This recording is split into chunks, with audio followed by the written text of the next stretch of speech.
I had spent 33 years making myself small so my family would have enough room. But the group text about Mallory's 25th birthday party finally broke me. I called my mother, expecting a soft excuse for my missing invitation. Instead, her voice was ice cold when she said, "Stay home, Madeline. Nobody wants you there."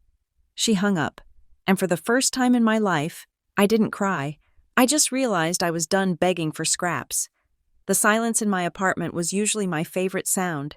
It was the only thing I owned that nobody else could touch. At 33, I had curated a life that was quiet, steady, and aggressively solitary.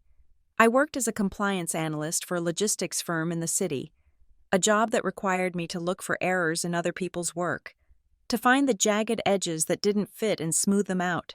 I was good at it. I was good at it because I had spent my entire life trying to smooth myself out so I would fit into a family that had no shape for me. My phone buzzed against the granite countertop. It was a vibrating, angry sound that shattered the Tuesday evening calm. I glanced at the screen. It was a notification from the extended family group chat, a digital room I usually stayed silent in, hovering like a ghost in the machine. The title of the thread was Briar Glen Updates. My Aunt Sarah had posted an image. It was an invitation, digital and glossy, rendered in soft creams and gold leaf. Please join us in celebrating the Diamond Year. Mallory Collins, the 25th birthday celebration. I stared at the number, 25. Mallory and I were identical twins. We had been born 6 minutes apart, 33 years ago. But reading the invitation, the absurdity didn't make me laugh. It made my stomach turn over. Of course they were marketing her as 25. In the world my parents had built in Briar Glen, Mallory was timeless, a perpetual debutante, fresh and unspoiled. I was the one who aged. I was the one who carried the years for both of us. I scrolled down. The guest list was visible in the group details. It was massive. Cousins, neighbors, business associates of my father, the local charity board members. I scrolled until my thumb cramped. My name was not there. It was not an oversight. In the Collins family, nothing was ever an accidental omission. If you were missing, it was because you had been removed. I placed the phone back on the counter. My hand was steady, but my chest felt hollowed out, as if someone had reached inside and scooped out all the vital organs. I had spent my 20s apologizing for existing, trying to make myself smaller, quieter, easier to digest. I thought we had reached a detente. I thought if I stayed on the periphery, I would at least be allowed to watch. I picked up the phone again and dialed my mother. Diane answered on the second ring. The background noise was chaotic, the clinking of silverware, the murmur of voices. They were already planning. "Hello?" Her voice was sharp, distracted. "Mom," I said, "I just saw the invite in the group chat." There was a pause. The background noise seemed to drop away, as if she had stepped into a quieter room. "Madeline, I told your aunt not to post that in the main thread." "I noticed my name wasn't on the list," I said. I hated how polite I sounded. I sounded like a client inquiring about a billing error. "Is it just for the neighbors? Because I saw Aunt Sarah and Uncle Pete are going." "It is complicated," Diane said. Her voice dropped an octave, the tone she used when she was trying to manage a situation before it became a scene. "We are keeping the guest list very specific this year. It is about the foundation. It is about the image Mallory needs to project right now." "She is my sister," I said. "We are twins. You are throwing a party for her birthday, our birthday. Please do not start," Diane snapped. The veneer of patience cracked. "This is exactly why we did not send an invite. You get intense. You bring this heavy, dark energy into the room, and it sucks the air out of everything. Mallory needs to shine on Saturday. She does not need to be worrying about whether you are sulking in the corner." "I don't sulk," I said, gripping the phone tight enough to turn my knuckles white. "I just wanted to come celebrate." "Stay home," Diane said. The words were not shouted. They were delivered with a cold, flat finality that hurt worse than a scream. "Stay home, Madeline. Nobody wants you there. We are just trying to protect the mood." The line went dead. I stood in my kitchen, the phone still pressed to my ear, listening to the dial tone. Nobody wants you there. It was not a new sentiment, but hearing it said aloud, without a filter, felt like being struck in the face. I lowered the phone. My apartment was silent again. But now the silence felt heavy, suffocating. I needed to hear Mallory's voice. I needed her to tell me that this was Mom being crazy, that of course she wanted me there. We were twins. We shared DNA. We had shared a womb. I texted Mallory. Mom just told me I'm not allowed to come on Saturday. Please tell me this is a joke. I watched the 3 little dots appear immediately. She was looking at her phone. She was probably sitting right next to Diane. The dots vanished, then appeared again, then vanished. Finally, a message came through. It is complicated. Mom is really stressed about the foundation launch. Just let it go, okay? Don't make this about you. I read the text 3 times. Don't make this about you. It didn't sound like Mallory. Mallory was flighty, anxious, prone to exclamation points and emojis. This text was punctuated perfectly. It was brief, dismissive, and cold. It sounded like a press release. It sounded like someone was dictating what she should type. I sat down on my kitchen floor. I didn't cry. I had cried enough in my 20s to fill a reservoir. Now, I just felt a cold, hard knot forming in the center of my chest. They were rewriting reality again. They were erasing me. 10 minutes later, my father's text arrived. Grant Collins did not text often. When he did, it was usually a transaction. Madeline, regarding the weekend, here are the boundaries we need to observe. 1. No surprise visits to the house. 2. No calls to your mother or sister during party hours. 5 in the evening to midnight. 3. No drama on social media. Do not post about being excluded. We appreciate your cooperation in helping Mallory have her moment. I stared at the screen. He was managing me. I was not a daughter. I was a liability, a potential risk factor that needed to be mitigated. Boundaries. He used the word like a weapon. I called Jessa. Jessa Monroe had been my best friend since college, the only person who had stuck around long enough to see the ugly machinery of my family dynamic. She answered on the first ring. Tell me you didn't get invited so I can drive over there and burn the house down, Jessa said. I didn't get invited, I said. And Mom told me nobody wants me there. Oh, Madeline, Jessa sighed. The anger in her voice softened into heartbreak. I am so sorry. They are monsters. You know that, right? They are absolute ghouls. Grant sent me a list of rules, I said. I am banned from the property. Good, Jessa said. Don't go. Do not give them the satisfaction of seeing you upset. Come over here. We will order Thai food and watch bad movies, and you can forget they exist. I can't, I said. Maddie, please, do not do this to yourself. I have to see it, I said. I have to know if it is really as bad as I think it is. I feel like I'm going crazy. Jessa, maybe I am the problem. Maybe I really do ruin everything.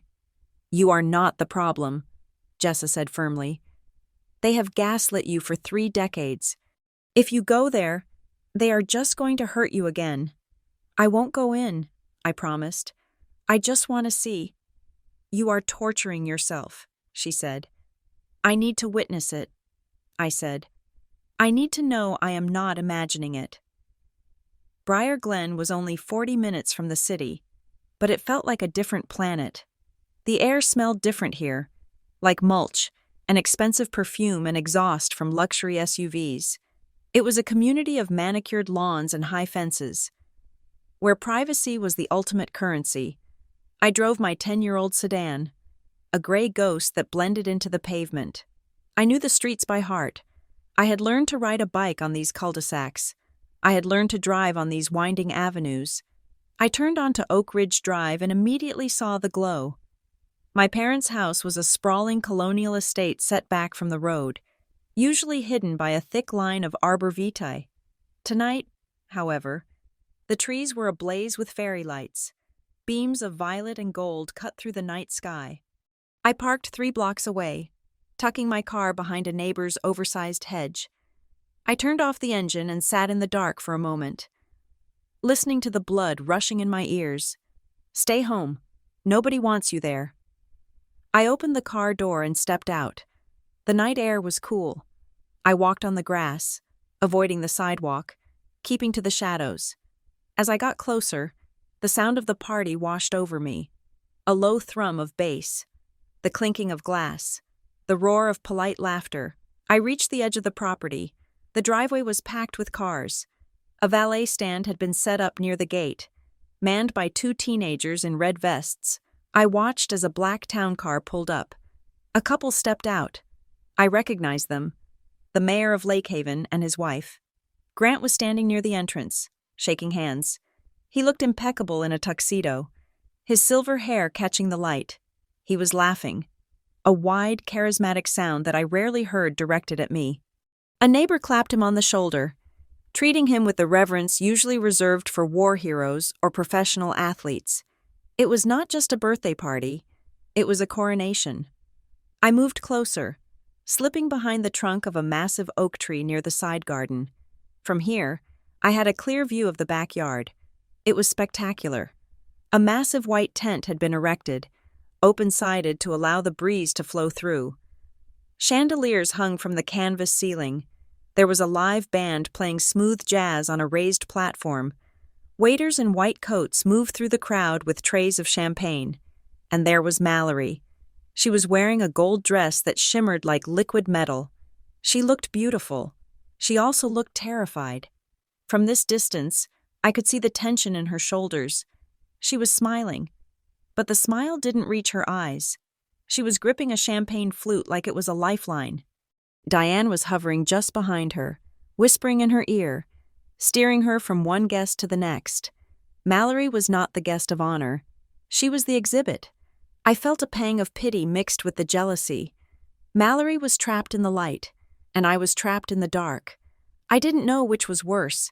I crept along the perimeter of the hedge until I had a view of the patio.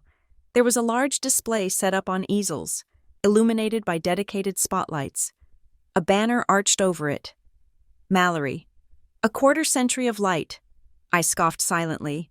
The lie was printed in bold serif font. They were really committing to the age reset. I squinted at the display boards. It was a timeline of photos. Mallory through the years. I saw a photo of Mallory at 5, holding a balloon. I saw a photo of Mallory at 10, riding a pony. I saw a photo of Mallory at 16, holding her driver's license. My breath hitched. I knew these photos. I was in them. The photo of us at 5. I had been standing right next to her, holding a blue balloon while she held the pink one. In the display version, the left side of the photo had been cropped. My arm was gone. My balloon was gone. The photo at 10, we were on the pony together. In the display version, a digitally added flower graphic covered my face, making it look like a stylistic choice. The photo at 16, I was in the driver's seat. Mallory was leaning in the window. In the display version, the image was zoomed in so tight on Mallory's face that I was nothing but a blur of shoulder in the corner. I felt sick, physically, violently sick. It wasn't just that they hadn't invited me. It was that they had taken the time to edit me out. Someone, my mother, my father, a hired graphic designer, had sat down at a computer and made the conscious choice to remove my face from the history of our family. They didn't just want me absent from the party. They wanted to pretend I had never existed at all. I stared at the display, tears finally hot and stinging in my eyes. I saw a photo from our high school graduation. We were wearing matching robes. In this version, Mallory stood alone against a blurred background. I knew that background was me. I was the blur. I looked back at the party. Everyone was smiling. They were drinking the wine and eating the canapes and celebrating the beautiful singular daughter of Grant and Diane Collins. The lie was seamless. If you didn't know better, you would think Mallory Collins was an only child who had walked through life bathed in a golden spotlight. I couldn't watch anymore. The humiliation was a physical weight, crushing my lungs. Jessa was right. I shouldn't have come. I turned and ran. I didn't care about being quiet anymore. I scrambled back through the neighbors' hedges, my boots tearing up the sod, my breath coming in ragged gasps. I made it back to the street and sprinted toward my car. I reached the sedan, fumbling for my keys. My hands shaking so badly I dropped them on the pavement. I crouched down to grab them and saw it. There was a piece of paper tucked under my windshield wiper. I froze. I had been gone 10 minutes. The street was empty. I stood up and pulled the paper free. It was a piece of heavy cream-colored cardstock, the same stock used for the invitations. I unfolded it. There was no signature. The handwriting was blocky, deliberate, using a thick black marker. You were never the problem. Check the CEDAR box. I stared at the words. The streetlights buzzed overhead. Check the CEDAR box. A memory surfaced, sharp and sudden. The smell of cedar, rough wood against my fingertips. When we were children, Mallory and I had matching keepsake trunks. My parents had bought them for us when we were 7. Mallory's was painted white with hand-painted roses. Mine was raw, red cedar. I used to hide things in it. Drawings my mother didn't put on the fridge. Report cards that were good but not perfect. Rocks I found in the driveway. It became a vault for everything that didn't fit the Collins aesthetic. When I moved out at 22, my parents had told me to take my clutter with me. I had shoved the trunk into a storage unit on the outskirts of Lake Haven, along with my winter tires and a box of college textbooks. I hadn't opened it in years. I hated opening it. Every time I lifted that lid, the smell of cedar hit me, and with it, the overwhelming scent of childhood rejection. I looked around the dark street. Who had left this? "Hello?" I whispered. No answer. Just the distant sound of the jazz band playing a celebration for a girl who didn't exist. Thrown by parents who wished I didn't. I got into the car and locked the doors. My heart was hammering against my ribs like a trapped bird. You were never the problem. It was the first time in my life anyone had ever said that to me. I threw the car into gear and peeled away from the curb. I wasn't going home. I was going to the storage unit. The U-Store IT facility was a desolate grid of corrugated metal and concrete, bathed in the sickly yellow glow of sodium lights. It was 11 at night. The gate access code still worked. I drove to Unit 404. My hands were still shaking as I unlocked the padlock and rolled up the metal door. The air inside was stale and dry. I used the flashlight on my phone to cut through the darkness. There it was, buried under a stack of plastic bins. The cedar trunk. I dragged it out into the center of the concrete floor. The wood was dusty, but the latch was still shiny. I sat down on the cold floor. The invitation stock note still crumpled in my pocket. I took a deep breath and popped the latch. The smell hit me instantly. Rich, spicy, suffocating. It smelled like the closet I used to hide in when my parents argued. It smelled like the loneliness of being the other one. I pushed the lid back. Inside, it was mostly how I remembered it. A stuffed bear with one eye, a stack of journals from middle school, a dried corsage from a dance I went to alone.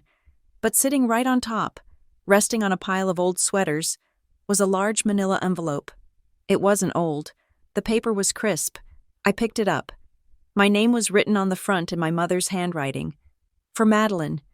If she ever won't let it go. My mouth went dry. If she ever won't let it go. I ran my thumb under the flap and tore it open. There were documents inside. I pulled them out. The first page was a letter on legal letterhead. The name at the top read, Edwin Rusk, attorney at law. The date was from 10 years ago. Dear Grant and Diane, per our conversation, I have drafted the necessary statements to contain the incident involving Madeline. The narrative regarding her instability needs to be consistent across all medical and family channels to ensure the asset protection remains viable. Attached is the family statement for your review. I read the paragraph twice. Contain the incident. Narrative regarding her instability. Asset protection. I turned the page. It was a document titled Family Statement Regarding Madeline Collins. I started to read, and my blood ran cold. It was a story. It was a detailed, fabricated story about a breakdown I supposedly had when I was 23. It described violent outbursts, delusional thinking, and a refusal to adhere to safety norms. I remembered being 23. I had been depressed. I had been anxious. I had struggled to find a job after college because my confidence was shattered. But I had never been violent. I had never been delusional. I read on. The language was cold, clinical, and damning. It painted me not just as a troubled daughter, but as a dangerous one, a liability, and then, at the bottom of the stack, I saw a reference to an attachment that wasn't there. See Exhibit A. Timeline of events. I searched the envelope. The timeline was missing. I sat back against the cold metal wall of the storage unit, the papers trembling in my hand. They hadn't just ignored me. They hadn't just favored Mallory. They had built a legal file. They had paid a lawyer to write a script that made me the villain. And they had done it 10 years ago. Check the CEDAR box. Whoever had left that note knew this was here. They knew my parents were hiding something that wasn't just about favoritism. It was about survival. I looked at the legal letter again. Asset protection. I wasn't just the black sheep. I was the scapegoat for something that had money attached to it. I closed the trunk, but I kept the envelope. I stood up, dusting the grime off my jeans. The sadness that had weighed me down all night was evaporating. In its place, something new was taking root, something hot and sharp and incredibly useful. Rage. I walked back to my car, the envelope gripped tight in my hand. I wasn't going to stay home, and if they thought nobody wanted me there, they were about to realize how right they were, because the Madeline they wanted, the quiet, sad, convenient Madeline, was gone. I was done being managed. I was going to find out what asset protection meant, and I was going to find out why my own face had to be cut out of a photograph to keep my family safe. The single light bulb hanging from the corrugated metal ceiling of the storage unit buzzed with the sound of a dying insect. I sat on the cold concrete floor, my legs tucked under me, the open cedar trunk exhaling its scent of mothballs and old wood into the stale air. I held the documents in my hands. The paper was heavy, expensive bond, the kind lawyers used when they wanted to bill you for the texture as much as the words. I read the letter from Edwin Rusk again, and then a third time. Narrative consistency and asset protection strategy. The words felt like stones in my stomach. Narrative consistency, that was corporate speak for a lie. That was a boardroom term for making sure everyone told the same story so the stock price didn't drop. But this wasn't about a corporation, it was about me. I picked up the second document, the one titled Family Statement Regarding Madeline Collins. It was dated 11 years ago. I would have been 22, just out of college, living in a basement apartment in the city, trying to figure out why I felt so hollow all the time. I read the text, and I felt the blood drain from my face, due to Madeline's escalating instability and recent episodes of disassociated rage. The family has made the difficult decision to limit her exposure to high-stress environments. While we love her dearly, her refusal to adhere to prescribed treatment plans has made her unpredictable. We ask for privacy as we navigate this tragedy. Tragedy. They called me a tragedy. I scanned the paragraphs. They detailed incidents I didn't remember. A screaming match at a charity gala I hadn't even attended. A violent outburst involving a broken window at the summer house. A window I distinctly remembered breaking because a bird had flown into it. Shattering the pane while I was in the other room reading a book. In this version, I had put my fist through it. The language was precise. It was designed to invoke pity for my parents and fear of me. It was a masterpiece of character assassination, drafted on legal letterhead. I shuffled the papers, looking for the proof. The document referenced Exhibit A, timeline of incidents. It wasn't there. I turned the envelope upside down and shook it. Nothing fell out but a few specks of dust. The timeline was missing. I looked at the date on the letter again. It was signed 3 weeks before my grandfather passed away. 3 weeks before the family trust was restructured. The timing wasn't coincidental. It was strategic. I stood up, my knees cracking from the cold. I felt a surge of adrenaline so sharp it made my hands tremble. I wasn't sad anymore. I wasn't the lonely daughter parked down the street watching the party lights. I was a woman holding a smoking gun. And I wanted to know who had pulled the trigger. I pulled my phone from my pocket. It was nearly midnight. I dialed my mother. She answered on the fourth ring. Her voice was breathless, tight, the sound of a woman who had been performing happiness for 6 hours straight. "Madeline," she said. It wasn't a greeting. It was a warning. "I told you. No drama tonight. We are just wrapping up the toasts. Do not ruin this." "I am at the storage unit," I said. My voice sounded strange to my own ears. Calm, flat, dangerous. "What?" Diane asked. The background noise of the party, the jazz, the laughter, faded slightly, as if she was stepping into a closet. "Why on earth are you at the storage unit in the middle of the night? You are spiraling. Madeline, this is exactly why you weren't invited." "I found the cedar box," I said. The silence on the other end of the line was absolute. It wasn't the silence of confusion. It was the silence of a heart stopping. "I found the letter from Edwin Rusk," I continued, reading the words off the page in the dim light. "I am reading the draft where you describe me as volatile and dangerous to protect your assets. Who is Edwin Rusk, Mom?" "That is private," Diane hissed. Her voice had changed instantly. The icy control was gone, replaced by a frantic, jagged edge. "You have no business digging through old boxes. That was supposed to be destroyed." "It wasn't destroyed," I said. "It was in an envelope addressed to me. If she ever won't let it go." "That is what you wrote on it." "You are stealing," she snapped. "You are violating our privacy." "It is a file about me," I said, my voice rising. "It is a file full of lies about me. You told a lawyer I was violent. You told people I refused treatment. I have never been to a psychiatrist in my life except for that one time you forced me when I was 19. And even he said I was fine." "He did not say you were fine," Diane shouted. It was the first time I had heard her scream in years. "You are sick. Madeline, you have always been sick. You rewrite history in your head to make yourself the victim. This is just like before. You are trying to ruin Mallory again because you cannot stand that she is happy." "Ruin her again?" I asked. "What does that mean? When did I try to ruin her?" "You know what you did," Diane cried. "God, you are exhausting. You are so exhausting. Put those papers back. Burn them. If you show them to anyone, I swear to God, Madeline, you will regret it. You have no idea what you are touching." "Where is Exhibit A?" I asked. "Where is the timeline?" "It doesn't exist," she shrieked. "Stop it.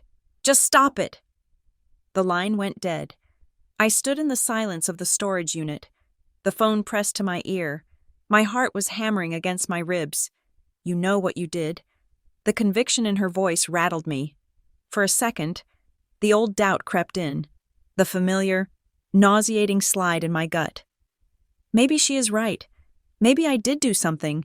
The human memory is a fragile thing. Could I have blocked it out? Was I actually the villain of this story? Delusional and vindictive, just like the papers said? I looked at the document again. Asset protection. No. Crazy people didn't need asset protection strategies. Rich people hiding money needed asset protection strategies. I grabbed the cedar trunk by the handle and dragged it toward my car. I wasn't leaving this here. I was taking the evidence home. The next morning, the sun rose over the city like a bleak, gray eye. I hadn't slept. I had spent the night sitting at my kitchen table, staring at the documents, trying to match the dates to my own memory.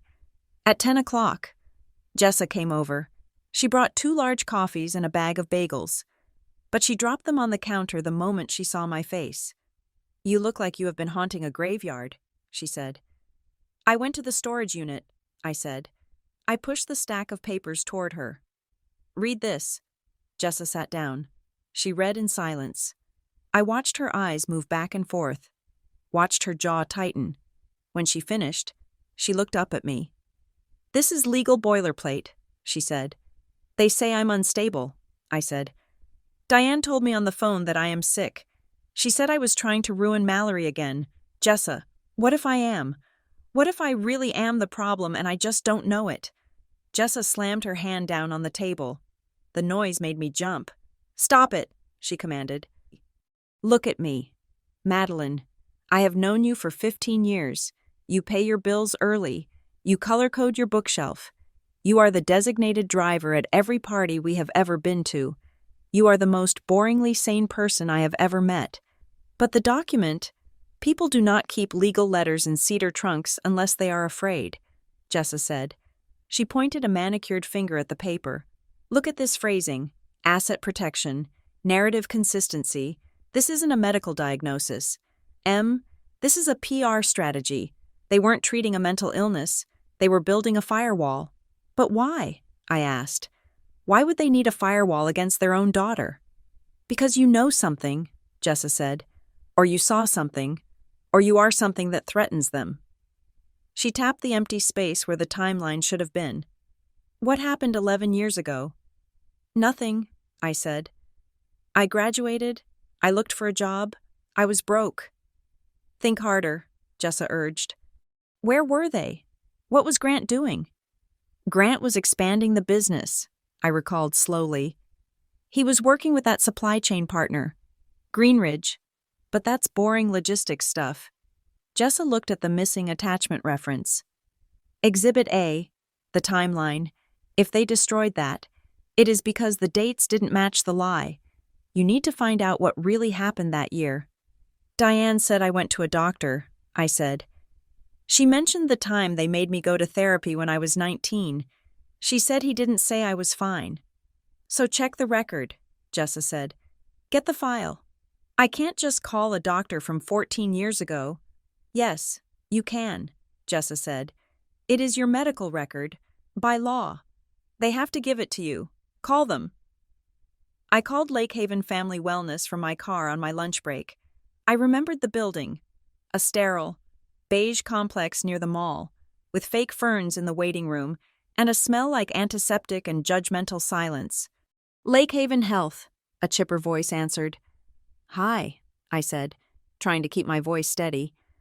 "I am calling to request a copy of my old medical records. My name is Madeline Collins. I was a patient there about 14 years ago." There was the sound of typing. "Collins.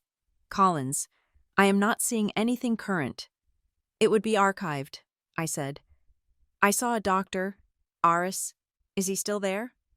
"Doctor, Aris retired 5 years ago," the receptionist said. "And actually, the practice changed ownership in 2020. We are part of the MedOne network now." "Okay," I said. "But you kept the old files, right?" "Well," she hesitated. "The physical files from before the digital transition were moved to an off-site storage facility. Retrieving them is a bit of a process. We need a signed release, proof of ID, and there is a retrieval fee." "I will pay it," I said quickly. "I need the notes from my sessions. Specifically, I need to know if there was any formal diagnosis made." "I can send you the release form," she said. "But just so you know, if the records are sealed or if there was a guardian involvement, it might take longer." "I was 19, I said. "I was an adult. There shouldn't be a guardian." "I will send the form," she said. I hung up. Guardian involvement? I had been a legal adult. Why would there be a guardian? I walked back into my office building. The fluorescent lights of the logistics firm felt harsh after the dimness of my car. I walked to my cubicle, keeping my head down. I didn't want to talk to anyone. I felt like I was vibrating, like my skin was too tight for my body. "Hey, Madeline!" I flinched. It was Sarah, one of the account managers. She was holding a stack of files and smiling sympathetically. "Hey, Sarah," I said, forcing a smile. "I saw the photos from your sister's party on Instagram," Sarah said. "It looked incredible. That tent was bigger than my apartment." "Yeah," I said. "It looked nice. I was surprised you weren't in any of the group shots." Sarah said, "But then I remembered what you said about crowds." I froze. "What I said about crowds?" "You know," Sarah shrugged, "how you get really anxious in big groups. Your mom mentioned it to my aunt at the club last week. She said you prefer to stay home and read because the noise triggers your episodes? She trailed off, looking suddenly awkward. I mean, I get it. I get anxiety too. It is nothing to be ashamed of. My stomach dropped. My mother told your aunt I have episodes? Oh, I probably shouldn't have repeated that, Sarah said, backtracking. She just said you were sensitive. That is why you didn't go, right? To protect your peace? Right, I said, my voice hollow. To protect my peace. Well, it is sweet that they respect that, Sarah said. I saw the Briar Glen Foundation posted a thank you to the Collins family today. They called your sister the beacon of the community. Must be nice to have a celebrity in the family. Yeah, I said. Must be. I sat down at my desk as Sarah walked away. They weren't just lying to me.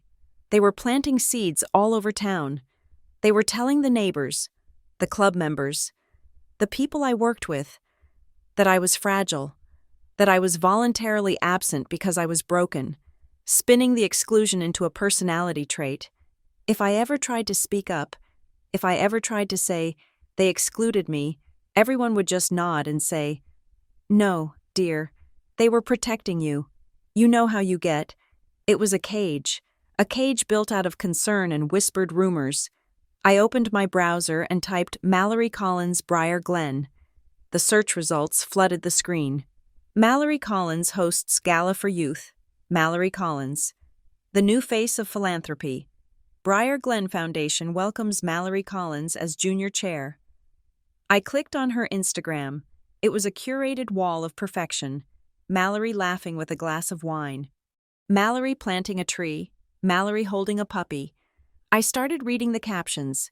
So grateful to be able to give back to the community that raised me. #blessed Briar Glen. Family is the anchor that holds us in the storm. Thank you, Mom and Dad, for everything. #Collins Legacy. True strength is staying soft in a hard world. #Kindness matters. I scrolled back 3 years. The captions were different, back then. They sounded like Mallory, messy, full of emojis, complaints about hangovers, inside jokes. But 18 months ago, the tone shifted. The captions became stiff, grammatically perfect, repetitive, community, legacy, stability. I clicked on a post from the Briar Glen Foundation. The Collins family represents the bedrock of our local economy. We are proud to partner with Green Ridge Supply Company and the Collins Trust to bring stability to our future. Stability. There was that word again. They were using Mallory. She wasn't a person anymore. She was a billboard. They were using her face, her youth, her perfect reputation to sell the idea that the Collins family was solid, which meant underneath. They were terrified that they weren't. My phone buzzed on the desk. It was late, past 9 in the evening. I was still at the office. The only light on in the row of cubicles. I looked at the screen. Uncle Pete. I stared at the name. Pete Collins was my father's younger brother. He was the family screw-up, the one who borrowed money and drank too much at Thanksgiving. He hadn't called me in 3 years. I picked up. Hello? Madeline, Pete said. His voice was low, slurred at the edges, but urgent. Are you alone? I am at work, I said. Uncle Pete, what is going on? Why were you at the party? I had to go, Pete said. Grant made me. Listen to me. Kid, I heard you went to the storage unit. Diane is losing her mind. Good, I said. She should be. I found the file. Pete, I know about the asset protection. Stop, Pete hissed. Shut up. Do not say those words over the phone. You don't know who is listening. Who would be listening? I asked. You are paranoid. I am not paranoid. I am careful, Pete snapped. You think this is a game? You think Grant is just playing favorites? This isn't about you being the unloved twin. Madeline, this is about the money. It is about the house. It is about the whole damn deck of cards. What money? I demanded. Dad has plenty of money. He has plenty of debt, Pete said darkly. And he has plenty of secrets. Listen to me. If you go digging, they will bury you. They have already laid the groundwork. They will say you are unstable. That is the plan. If you ask questions, they will say you are having a relapse. A relapse of what? I cried. I was never sick. It doesn't matter what is true, Pete said. It matters what is on paper. I warned you. I told Grant he was pushing it too far with the birthday party, that you would snap. But he is arrogant. Ties. Tell me what they are hiding, I said. Pete, please, I am your niece. I am drowning here. There was a long silence on the line. I could hear Pete breathing, hear the clink of ice against glass. I can't talk about it on the phone, he said finally. Grant has leverage on me. If he finds out I talked, I am done. Then meet me, I said. Somewhere he won't see us. Harborline Diner, Pete whispered. In Lake Haven. Tomorrow night at 8. It is a dive. Grant wouldn't be caught dead there. I will be there, I said. And Madeline? Pete added, his voice trembling. Check your mirrors. Just be careful. He hung up. I lowered the phone. The office was silent. But suddenly, the shadows felt deeper. I had spent my whole life asking the wrong question. I had been asking, why don't they love me? I realize now that was a child's question. The adult question, the dangerous question, was the one staring me in the face. What did they do that was so bad they had to invent a crazy daughter to hide it? I packed my bag. I took the CEDAR box documents and slid them into the hidden laptop compartment of my backpack. I wasn't just unloved anymore. I was the keeper of the secret that could burn them down. And tomorrow night, at the Harborline Diner, I was going to get the matches. The Harborline Diner sat on the edge of Lake Haven like a bruise on the city's jawline. It was a place of chrome and grease, where the coffee was bitter and the patrons kept their eyes on their plates. I pulled into the parking lot at 5 minutes to 8. The neon sign buzzed with a frantic, dying energy, flickering between open and OPN. I spotted Uncle Pete's car immediately. It was a luxury sedan that was 3 years out of date. The bumper scuffed, looking out of place among the rusted pickup trucks and economy hatchbacks. I took a breath, checking my reflection in the rearview mirror. I didn't look like the volatile, unstable daughter described in the legal papers. I looked tired. I looked determined. I looked like a woman who was done being the punchline to a joke she didn't understand. I went inside. The air smelled of frying onions and stale cigarette smoke. I found Pete in the back booth, hunched over a mug of black coffee. He was wearing a windbreaker that looked too large for him, and his hands were wrapped around the ceramic mug as if he were trying to warm them, even though it was humid outside. "Uncle Pete," I said, sliding into the vinyl seat opposite him. He jumped, his coffee sloshing over the rim. He looked at me, and I saw the family resemblance, the same jawline as my father, the same heavy brow, but where Grant was polished granite. Pete was crumbling sandstone. He looked eroded. "Madeline," he said. His voice was rough. "You came." "You told me to," I said. "You said they were lying." "Keep your voice down," Pete hissed, glancing nervously at the waitress wiping down the counter. "I didn't say they were lying. I said they were building a narrative. What is the difference?" I asked. "The difference is intent," Pete said. He took a sip of coffee, his hand shaking slightly. "A lie is something you tell to cover a mistake. A narrative is something you build to survive." "Survive what?" I pressed. "Dad is the king of Briar Glen. He is rich. He is respected. What is he surviving?"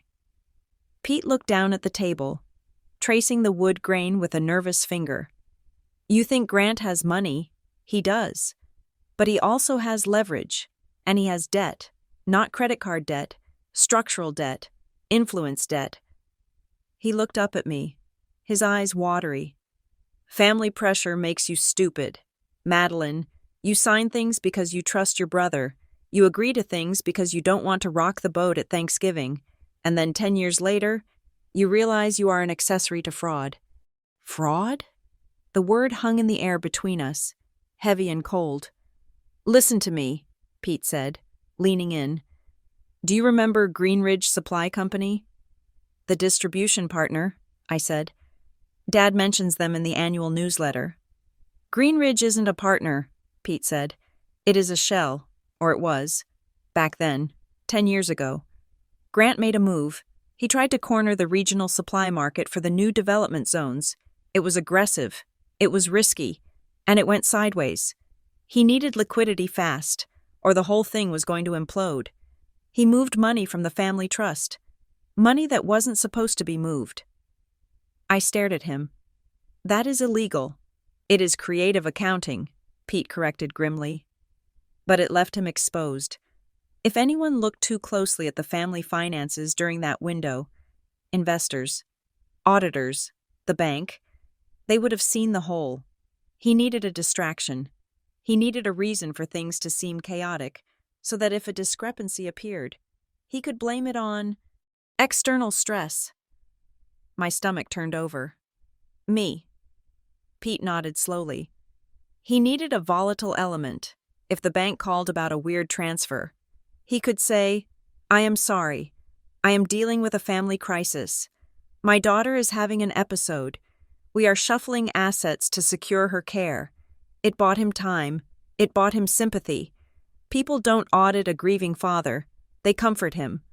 I felt the blood drain from my face. He used me as a shield. He used you as a smoke bomb, Pete said. And Diane, she went along with it because she was terrified of losing the house, of losing the status. So she started planting the seeds, the stories about your temper, the stories about you not handling crowds. It started small, but then they needed it to be official. That is why they got the lawyer. Edwin Rusk, I said. Rusk was a fixer, Pete said. He drafted the statements just in case they ever ended up in court. They needed a paper trail showing that the family was under duress caused by you, not by Grant's bad investments.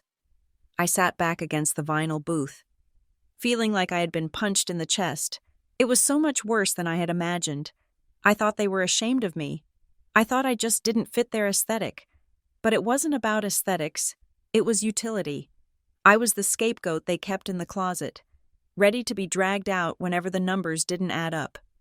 And Mallory? I asked. Does she know? Mallory is the other side of the coin, Pete said. If you are the chaos, she has to be the order. She is the face. Why do you think they throw her these parties? Why do you think she is on every charity board in the county? She is the collateral. Madeline, as long as Mallory looks perfect, the investors trust Grant. That party on Saturday? That wasn't a birthday. That was a relationship maintenance event. He had 3 major creditors in that tent. She is just a prop, I whispered. We are all props, Pete said bitterly. I am the screw-up brother who needs help. So Grant looks benevolent. You are the unstable daughter. So Grant looks patient. Mallory is the golden child. So Grant looks successful. He casts us in roles. Madeline, and if you try to step off the stage, he will ruin you. He can't ruin me, I said. I have a job. I have a life. He has a file, Pete countered. He has a decade of documentation saying you are mentally incompetent. If you try to expose the money, he will leak that file. He will say you are off your meds and making up conspiracy theories. Who will the town believe? The pillar of the community, or the girl who wasn't even invited to her sister's birthday? I looked at my uncle. He was terrified. He was warning me because he had a shred of conscience left, but he wasn't going to help me fight. He was too broken. Thank you, Pete, I said, sliding out of the booth. Where are you going? He asked, alarmed. I am going to rewrite the script, I said. Madeline, don't, he pleaded. Just walk away. Move to another city. Start over. Don't fight him. I can't start over, I said. He owns my past. I need to take it back. I didn't sleep that night. I sat in my apartment, staring at the wall, replaying Pete's words. She is the collateral. Mallory wasn't the enemy. She was the hostage. I spent the next 2 days tracking her. It wasn't hard. Her life was posted on social media in real time. Tuesday. Yoga at the Zen Den. Wednesday. Brunch with the Foundation Board. Thursday. Coffee at the Roasted Bean in Lake Haven. I chose Thursday. The Roasted Bean was a neutral ground. Hip, crowded, loud. It was the kind of place Mallory went to be seen, but also the kind of place where a private conversation could be hidden under the noise of the espresso machine. I walked in at 10 in the morning. I saw her immediately. She was sitting at a corner table, scrolling through her phone, a latte untouched in front of her. She looked perfect, hair blown out, makeup flawless, wearing a beige cashmere sweater that probably cost more than my car insurance, but up close, the cracks were visible. She looked exhausted. There were shadows under her eyes that the concealer couldn't quite hide, and her posture was rigid. I walked up to the table. "Hello, Mallory." She jumped, nearly knocking over her cup. She looked up at me, her eyes wide with genuine panic. "Madeline? You can't be here. If Mom sees—" "Mom isn't here," I said, pulling out the chair opposite her. "Sit down." "I have to go," she said, gathering her purse.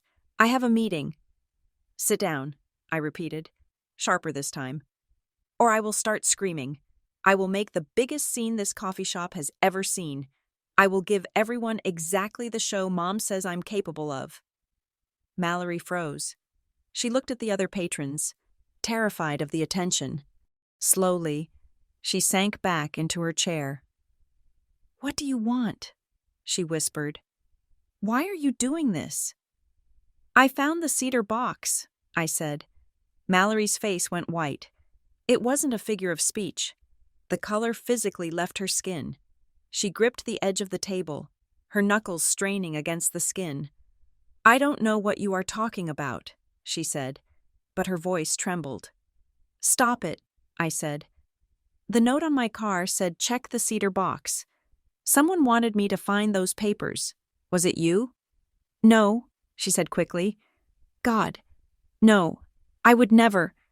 She trailed off, looking down at her hands. "You knew about the file," I said. "You knew they were documenting me as unstable." "I didn't know the details," Mallory said, her voice barely audible. "I just knew. There was a strategy." "A strategy?" I scoffed.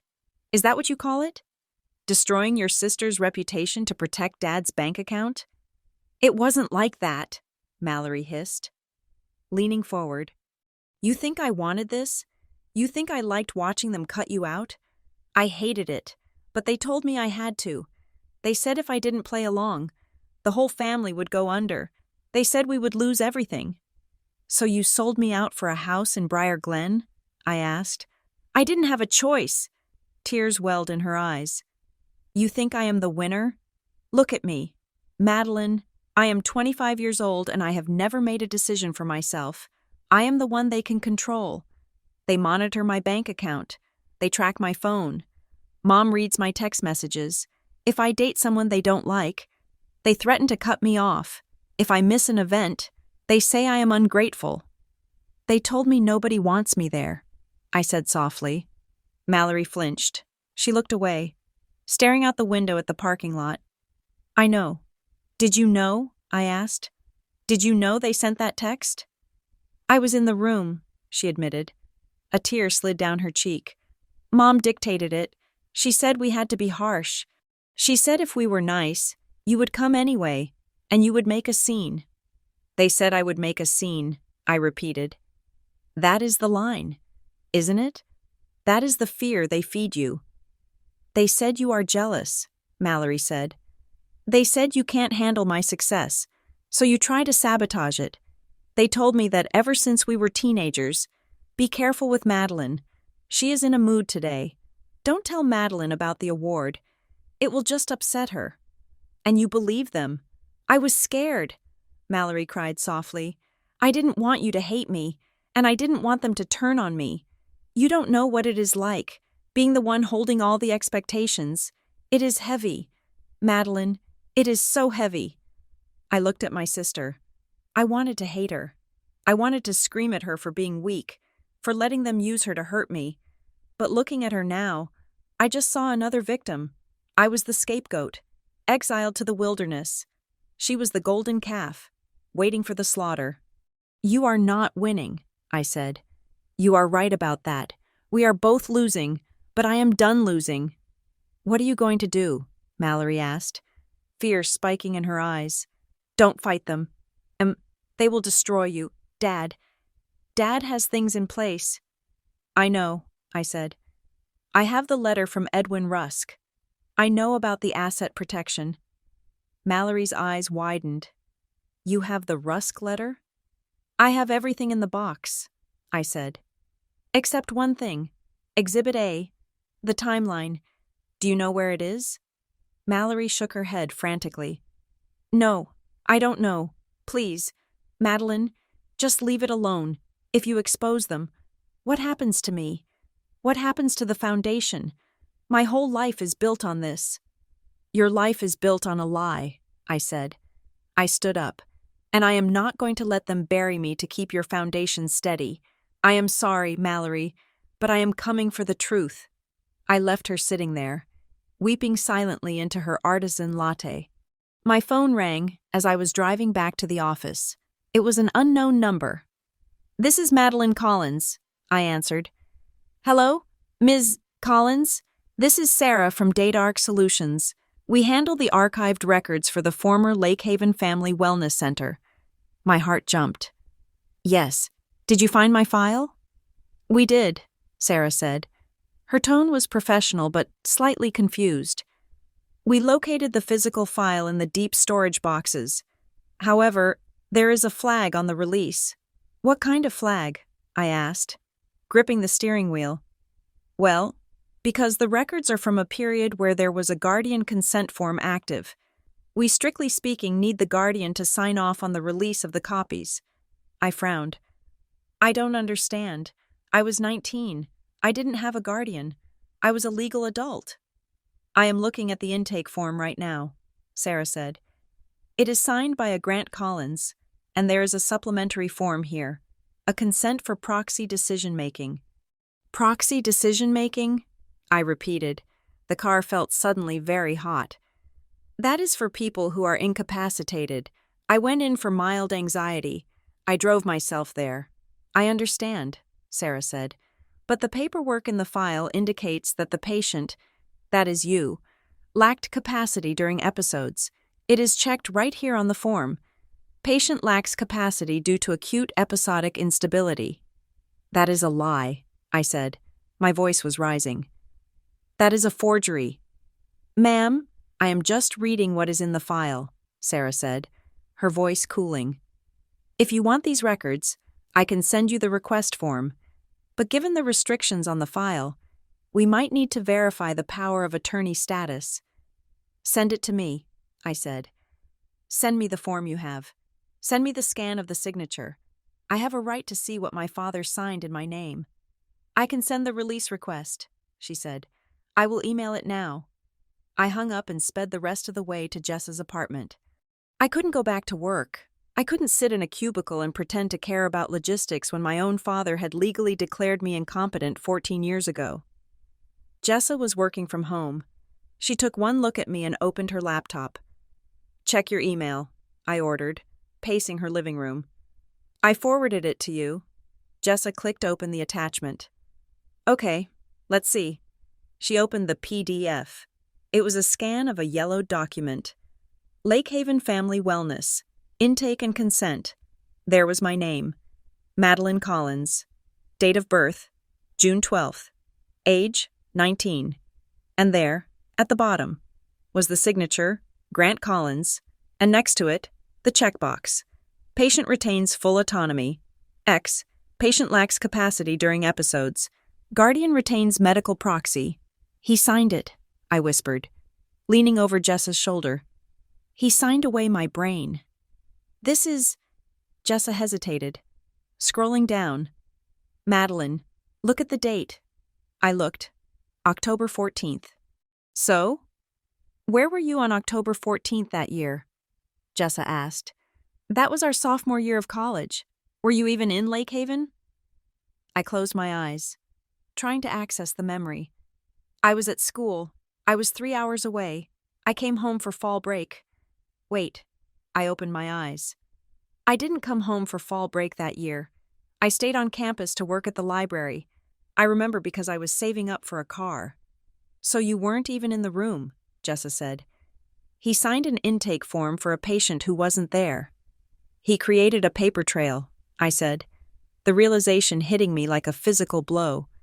He needed to establish a history of instability, so he went to the family doctor, probably someone he played golf with, and they opened a file. They checked the box. They created a patient who was crazy and they put my name on it. This is fraud, Jessa said. This is massive. Criminal fraud. It is my life, I said. They stole my autonomy. If I had ever tried to fight them, they would have pulled this out. Look, Your Honor, she has been incapacitated since she was 19. She doesn't know what she is saying. I felt sick, physically, violently sick. It wasn't just that they didn't love me. It was that they had dehumanized me. To them, I wasn't a person with thoughts and feelings. I was a legal vulnerability that had to be patched. What do we do? Jessa asked. Do we call a lawyer? We will, I said. But first, I need the smoking gun. This form proves they lied about my capacity, but it doesn't prove why. The timeline, Jessa said. Exhibit A. Diane said it doesn't exist, I said. But Mallory got weird when I mentioned it. She said she didn't know where it was, but she looked guilty. And then she said, Dad has things in place. If it exists, Jessa said. It is in the house. Grant wouldn't trust a storage unit with the real dirt. The cedar box was the decoy. The real evidence is close to him. I walked to the window and looked out at the street. I was done crying. I was done asking why. I was done playing defense, trying to prove I was sane to people who had paid good money to ensure I wasn't. I am going to the house, I said. You can't, Jessa said. He banned you. If you show up, he will call the police. I am not going to knock on the front door, I said. I am going to get invited. How? Mallory, I said. She is the weak link. She is terrified of them. But she is also terrified of me now. She knows I know. I am going to make her choose. She can help me find that timeline, or she can go down with the ship when I blow the hull. That is blackmail, Jessa warned. No, I said, turning back to face her. It is leverage, and I learned from the best. I looked at the scanned document one last time, the checkmark that had defined my life for a decade without me even knowing it. I am going to prove I have capacity, I said, and I am going to do it by taking them apart, piece by piece. I picked up my phone and texted Mallory. I know about the consent form. I know I wasn't in town. Help me find the timeline, or I take this PDF to the local news tomorrow. I watched the screen. 3 dots appeared. Meet me behind the garage on Friday. Mom and Dad have a gala prep dinner at 6. I smiled. It wasn't a happy smile. It was the smile of a wolf who had finally found the scent. I'm going home, I told Jessa. Nobody wants me there, but they are certainly going to get me. Meriton was a retirement community that looked less like a final resting place and more like a high-end resort for people who had forgotten how to rush. The lawns were manicured to a violent shade of green, and the air smelled of chlorine and freshly turned mulch. I parked my car in the visitor lot and checked the address I had pulled from the Public Bar Association records. Edwin Rusk, Unit 4B. I walked to the door. My heart was a steady, heavy drum against my ribs. I wasn't Madeline the scapegoat today. I was Madeline the investigator. I was the woman who had found the cedar box. I knocked. It took a long time for the door to open. When it did, I was faced with a man who looked like he was eroding. Edwin Rusk was small, his skin like parchment paper draped over brittle bone. He wore a cardigan that seemed too heavy for his shoulders. He looked at me with watery, clouded eyes. Yes? His voice was a dry rattle. Are you with the meal service? No, I said. I am Madeline Collins. The name hit him. I saw the recognition spark behind the cataracts. His hand tightened on the doorframe. He didn't invite me in. He started to close the door. "I don't have anything to say to you," he said. "Please leave." "I found the cedar box," I said. The door stopped moving. Rusk froze. He closed his eyes for a long moment, his face sagging into an expression of profound exhaustion. It was the look of a man who had been waiting for a bill collector for 10 years. "The cedar box," he repeated softly. "I have the letter," I said. "I have the draft of the family statement. I know about the asset protection strategy. I want to know about the rest." He opened his eyes and looked at me. There was no hostility left, only resignation. He stepped back and opened the door wide. "Come in," he said. "I suppose the statute of limitations on my conscience ran out a long time ago." His living room was sparse, filled with furniture that looked like it had been bought from a catalog. I sat on a stiff floral sofa. Rusk sat in a leather recliner, his hands folded in his lap. "I never diagnosed you," he said abruptly. "I want to be clear about that. I am an attorney, not a doctor. I never said you were sick." "You wrote a letter saying I was unstable," I countered. "You wrote that I had violent outbursts." "I wrote what your parents told me to write," Rusk said.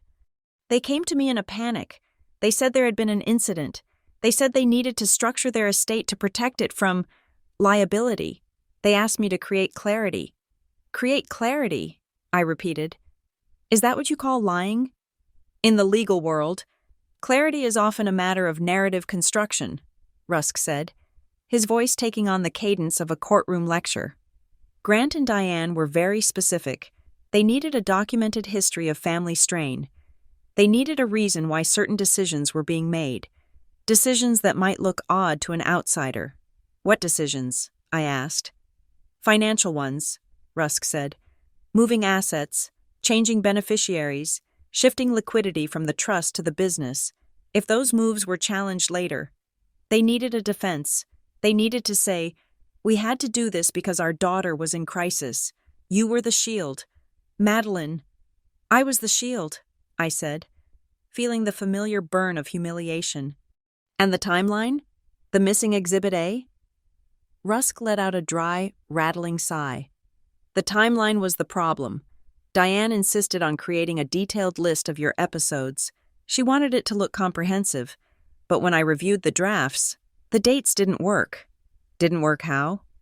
"They overlapped," Rusk said. "She claimed you had a breakdown in Lake Haven on dates when you were verifiably away at college. She claimed you caused a scene at a fundraiser that hadn't happened yet. It was sloppy. I told her we couldn't include it. If anyone checked the dates, the whole narrative would collapse.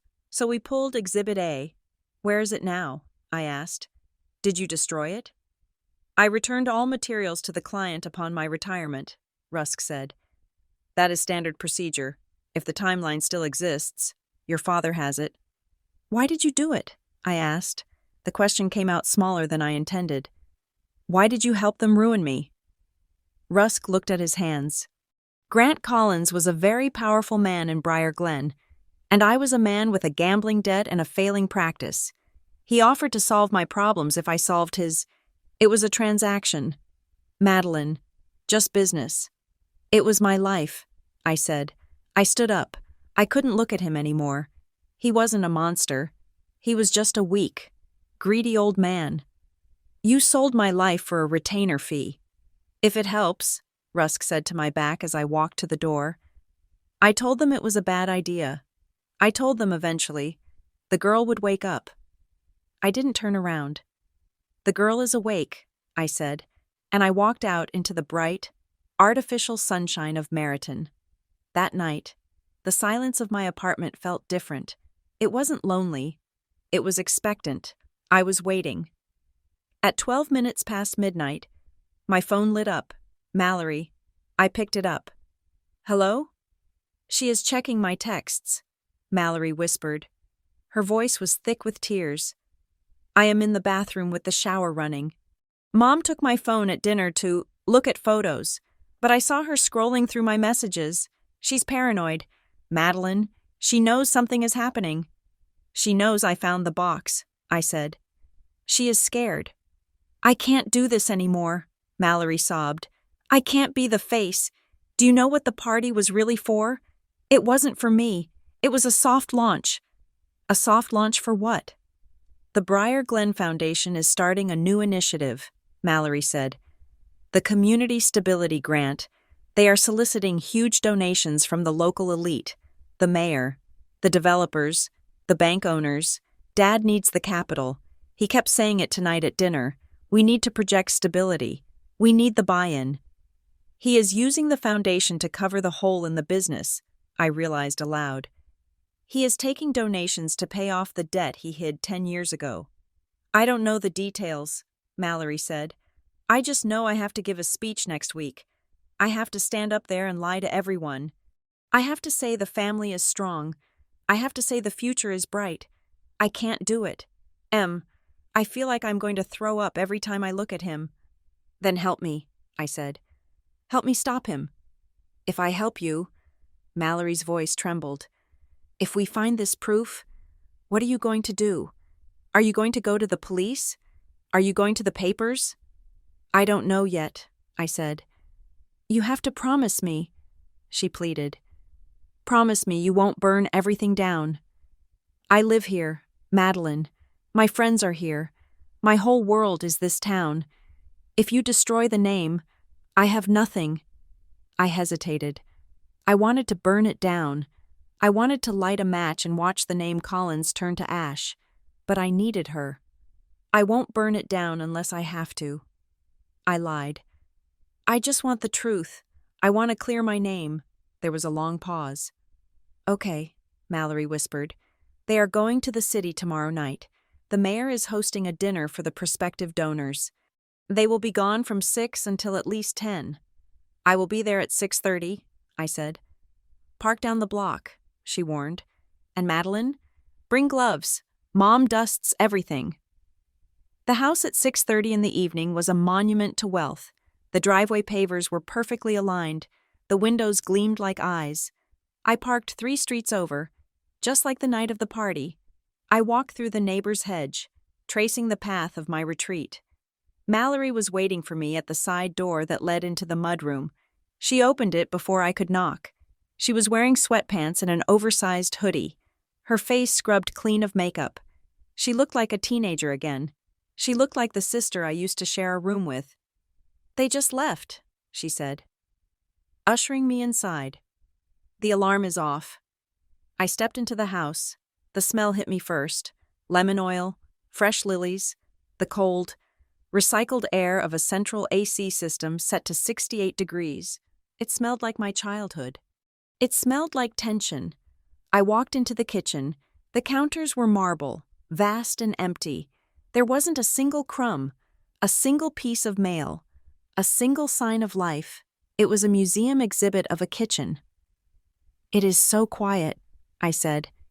It is always this quiet, Mallory said, hugging her arms around herself. Unless they are yelling about you. Where do we look? I asked. Rusk said Dad might have the timeline, but if not the timeline, there has to be something else, the financial records. The study is locked, Mallory said. Dad keeps the key on his ring, but there is the overflow storage, in the garage. The garage? He keeps the old tax files there, Mallory said. And the archive. He spends hours out there on weekends. He says he is organizing. Let's go, I said. We walked through the pristine house, down the hallway lined with portraits of Mallory winning a debate trophy, Mallory on a horse, Mallory smiling in a graduation gown. There were no pictures of me. We reached the door to the garage. Mallory opened it. The garage was cleaner than most people's living rooms. The floor was epoxy-coated gray. The tools were hung on pegboards with outlines drawn around them so you would know if a wrench was missing. Along the back wall stood a row of heavy black metal filing cabinets. They are locked, I said, tugging on the handle of the first one. I know, Mallory said. She walked over to a shelf of plastic bins labeled by holiday. Christmas, Easter, Halloween. She pulled down a bin labeled Christmas, tree ornaments, vintage. She popped the lid. Inside, nestled among the tissue paper and glass bulbs, was a small magnetic key box. "How did you know?" I asked. "I saw him hide it once," Mallory said. "When I was sneaking out to meet a boy in high school, I saw Dad come out here at 2 in the morning. He put the key in the ornament box. He thinks nobody notices what he does. He thinks we are all just scenery." The symbolism made my stomach turn. Christmas, the time of family, of giving. He hid the keys to his deception inside the symbol of family togetherness. Mallory handed me the key. It was small and silver. "Do it," she whispered. I walked to the filing cabinets. I inserted the key into the lock of the first cabinet. It clicked. I slid the drawer open. It was packed with hanging folders. Tax returns. 2010 to 2015. Property maintenance. Vehicle registration. "Boring," I muttered. I closed it and opened the second drawer. Charitable giving. Foundation bylaws. Greenridge contracts. "Greenridge," I said. Pulling the file, I flipped it open. It was full of shipping manifests and invoices, nothing incriminating on the surface. I opened the third drawer. This one was different. The files weren't labeled with years or companies. They were labeled with initials. G, medical. D, personal. M, personal. My heart hammered. "M, is that me?" Mallory asked, leaning over my shoulder. "Let's find out," I said. I pulled the thick binder labeled M, personal. I placed it on the workbench. I opened the cover.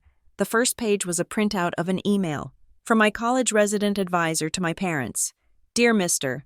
and Mrs. Collins, Madeline seems to be adjusting well, though she is spending a lot of time alone." I turned the page. A copy of my cell phone bill from when I was 22. Highlighted numbers. Notes in the margin in Grant's handwriting. "Who is this?" Check. I turned more pages. It was a dossier. It was a surveillance log of my entire adult life. There were notes on my job applications. Applied to logistics firm. Status. Interview pending. Do we intervene? There were notes on my dating life. Dating the musician. Unstable influence. Monitor. And then a section divider labeled triggers/leverage. I felt like I couldn't breathe. I stared at the page. Subject responds to exclusion with withdrawal. Effective.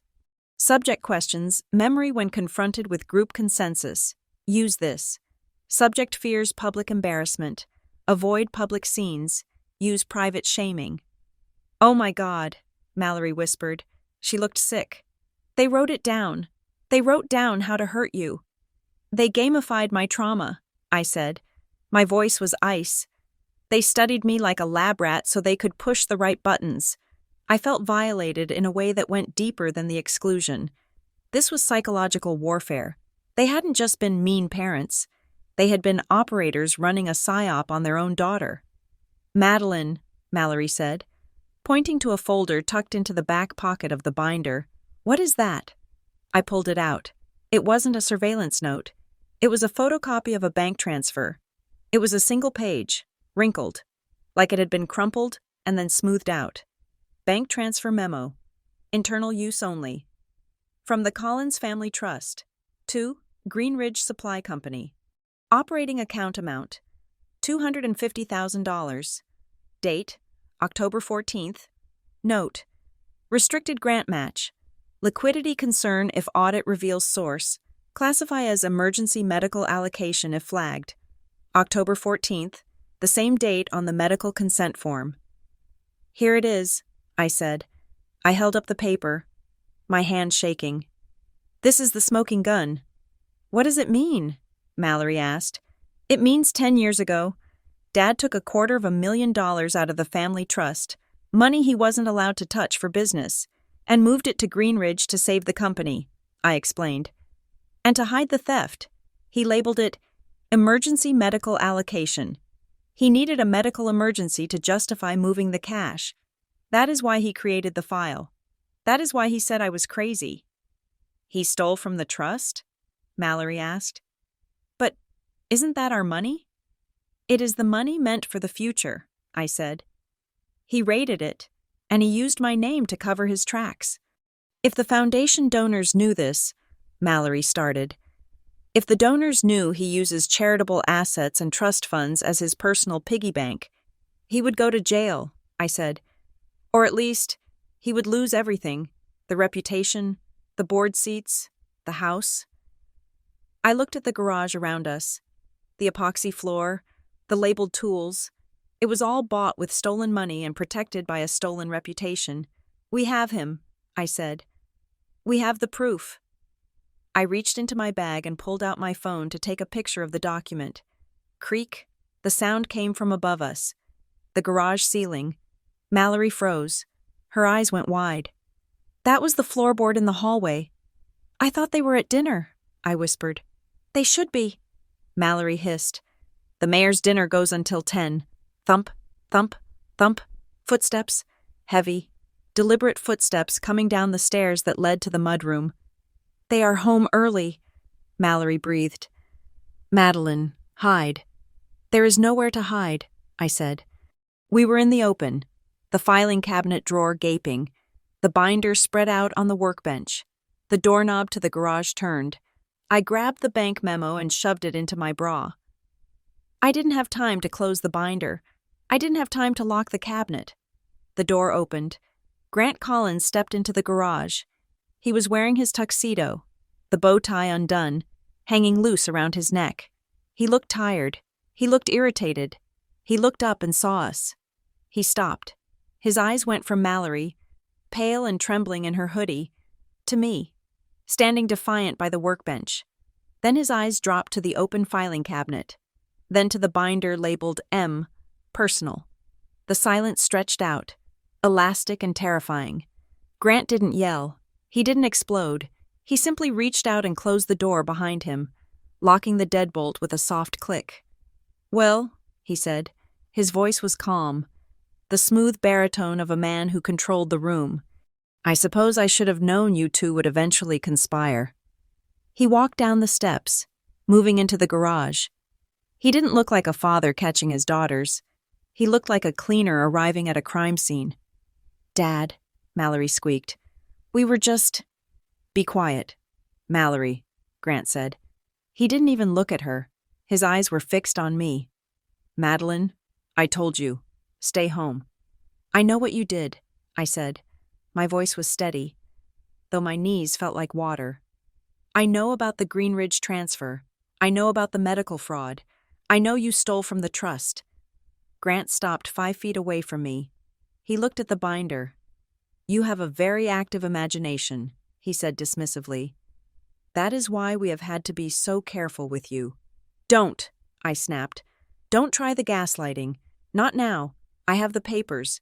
Grant, I have the proof that you engineered my instability to cover your embezzlement. Grant sighed. He looked disappointed. You call it embezzlement. I call it liquidity management. Everything I did to keep this roof over your head, to keep your sister in the lifestyle she deserves, to keep you safe. Safe? I laughed, a harsh, jagged sound. You wrote down my triggers. You studied how to make me feel crazy. That isn't safety. That is torture. It is management, Grant said cold. And clearly, I didn't manage you closely enough. The door opened again.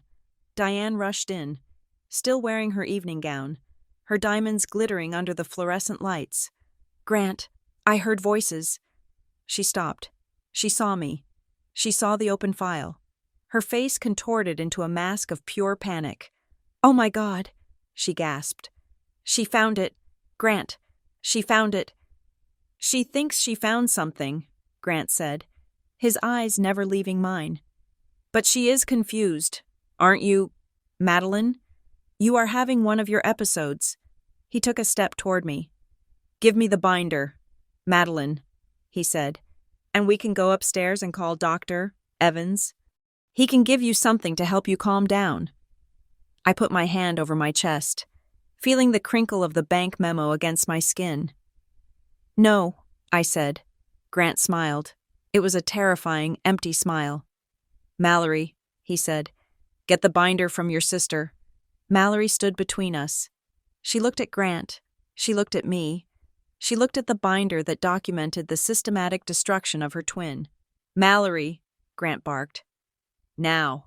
Mallory took a breath. She looked at me, and for the first time in her life, I saw something other than fear in her eyes. I saw hate.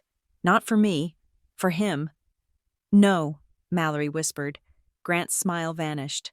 The air in the garage went cold. Excuse me?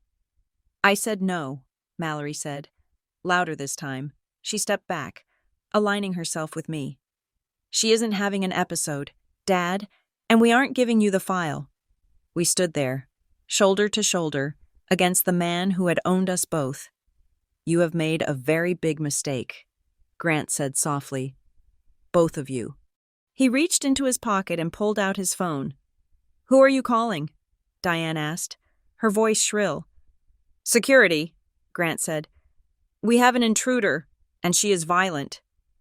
I looked at Mallory. She looked at me. The war had started. The garage air was stale, heavy with the smell of gasoline and the sharper, metallic scent of my own fear.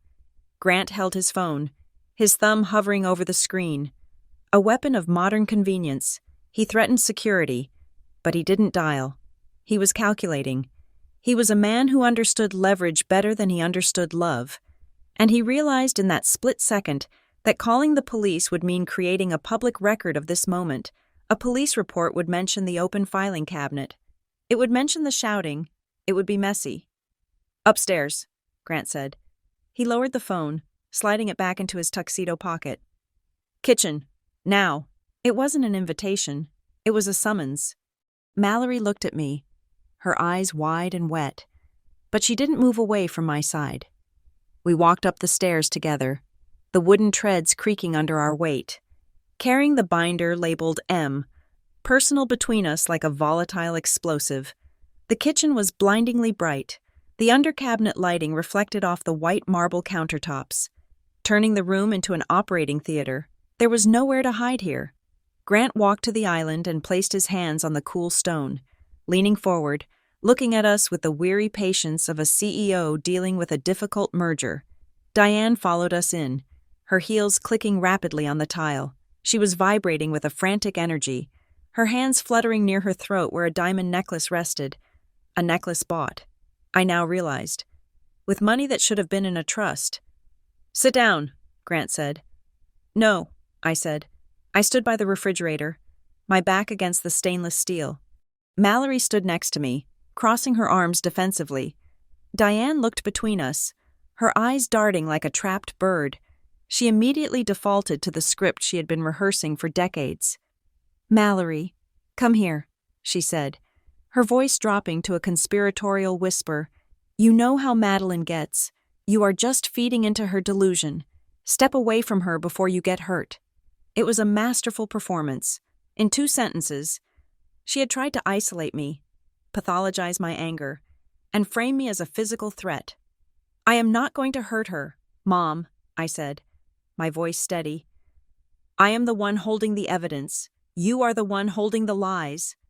You are doing it again, Diane snapped, pivoting to face me.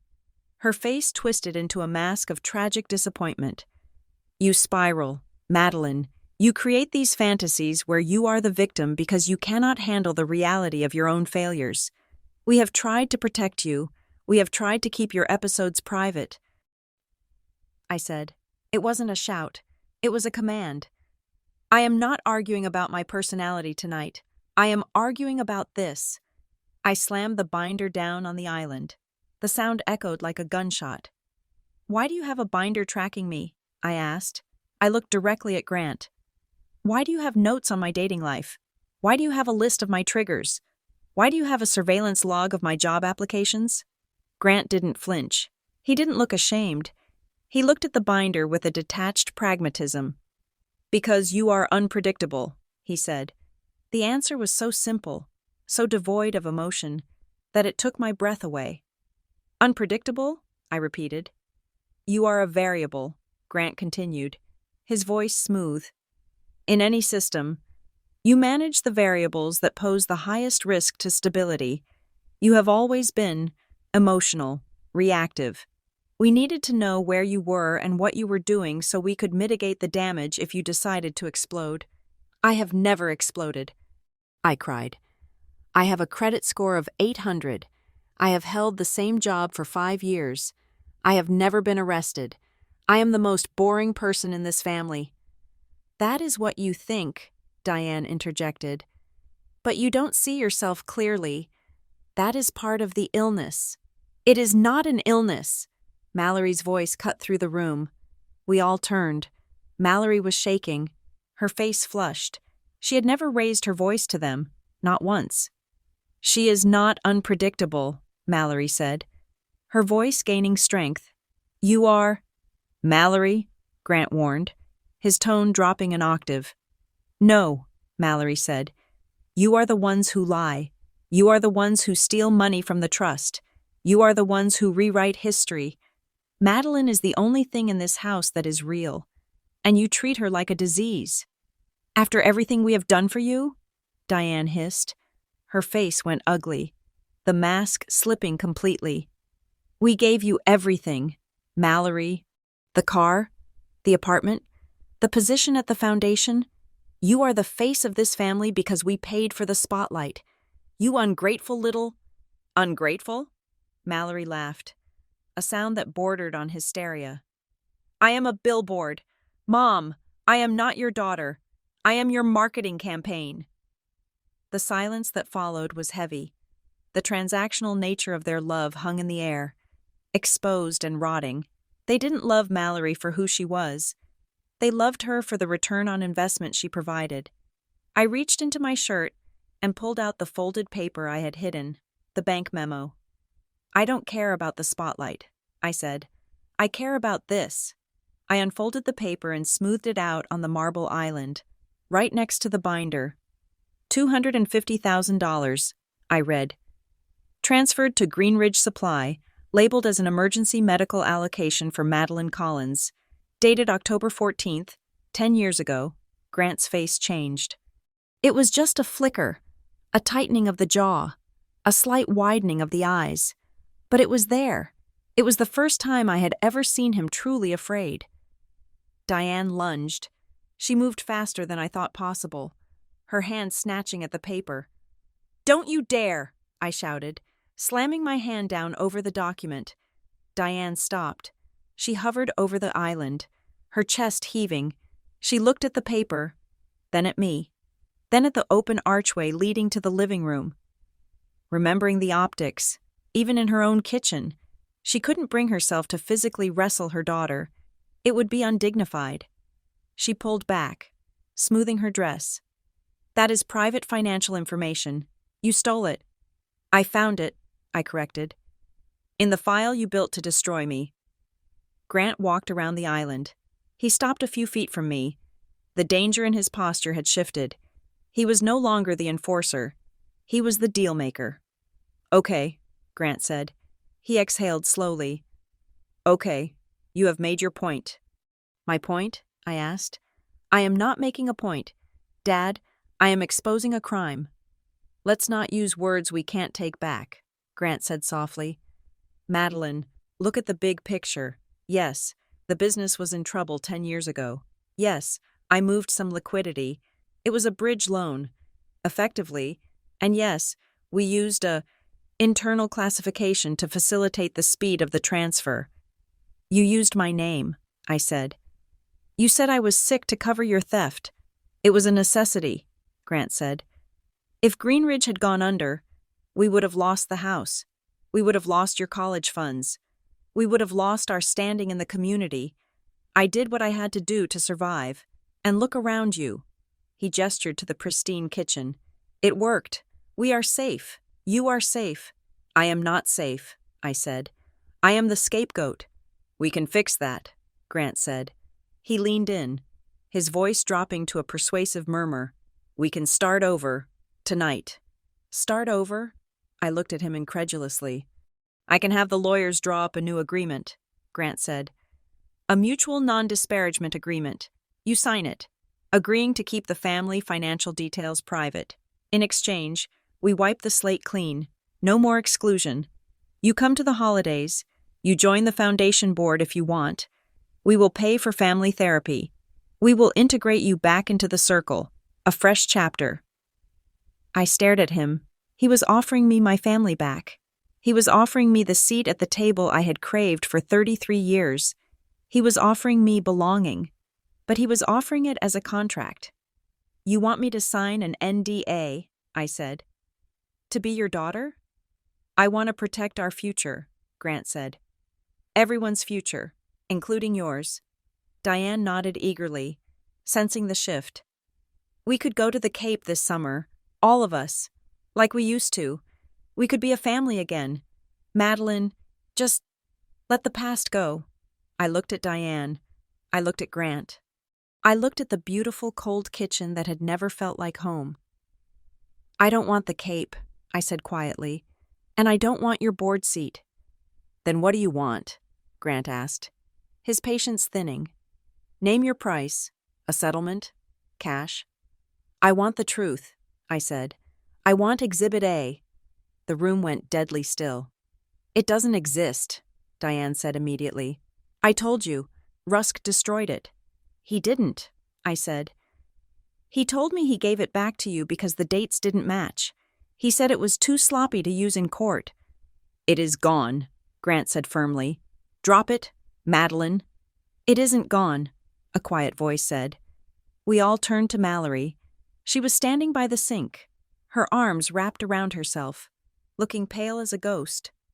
"Mallory, be quiet," Diane snapped. "I saw it," Mallory said.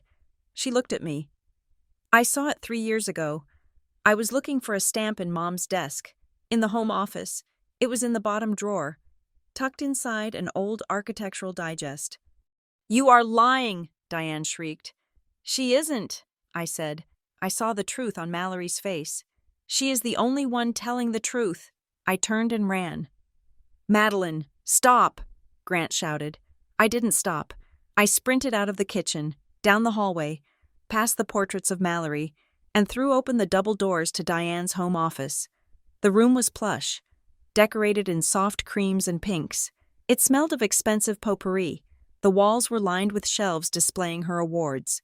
Philanthropist of the Year, Briar Glen Community Pillar, Volunteer of the Decade. I went straight to the desk. It was a massive mahogany piece. I yanked open the bottom drawer. It was full of magazines, Vogue, Town Country, Architectural Digest. I heard footsteps pounding down the hall. Grant and Diane were coming. I grabbed the stack of magazines and dumped them onto the floor. I shook them violently. Nothing fell out. "Madeline!" Grant roared from the doorway. He was red-faced now, the negotiator gone. "Get away from that desk!" I ignored him. I scanned the room. Think like Diane. Where does she hide things? She hides things behind perfection. She hides the ugly truth behind the beautiful image. I looked at the shelves, the awards, the framed certificates of appreciation. There was a heavy crystal plaque on the middle shelf. Diane Collins, for unwavering integrity. I grabbed it. Behind it, wedged between the plaque and the wall, was a thin manila envelope. "No!" Diane screamed. She lunged into the room. Grabbing my arm, I shoved her back. It was instinct. I didn't push hard, but she stumbled, catching herself on the desk. She looked at me with horror. "Don't open it," she begged. "Please, Madeline, please." I ripped the envelope open. There was a single sheet of paper inside, a timeline, typed on plain paper, with handwritten annotations in red ink. Exhibit A, Incident Log. I scanned the dates. September 12th. Subject initiated conflict at dinner party. October 14th. Subject became violent at Greenridge Supply offices. Damaged property. Required restraint. I stared at the date. October 14th. "I wasn't there," I whispered. "I was at school. I have the transcripts. I have the credit card receipts. I wasn't even in the state." I looked up at Grant. He was standing in the doorway, defeated. He wasn't fighting anymore. He was just watching the collapse. "Who was it?" I asked. "Who broke the property at Greenridge? Who needed to be restrained?" Grant didn't answer. I looked at the handwriting in the margin. Note: insurance claim filed under vandalism.